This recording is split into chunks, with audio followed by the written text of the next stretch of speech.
आपल्या पक्षाचं नाव राष्ट्रवादी काँग्रेस पार्टी आहे। आपण देशभक्त आहोत। आपल्यामध्ये धर्मनिरपेक्ष आणि राष्ट्रवादी भूमिकेसाठी आपल्याला कोणाच्याही प्रमाणपत्राची गरज नाही।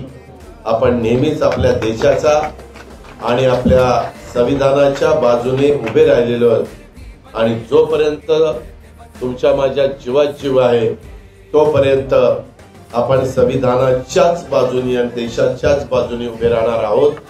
पुढची पिढी देखील त्याच रस्त्याने जाईल याबद्दल माझ्या मनामध्ये तीळमात्र शंका नाही। सुजलाम सुफलाम मलयज शीतलाम शस्य श्यामलाम वंदे मातरम। सुजलाम सुफलाम मलयज शीतलाम शस्य श्यामलाम वंदे मातरम।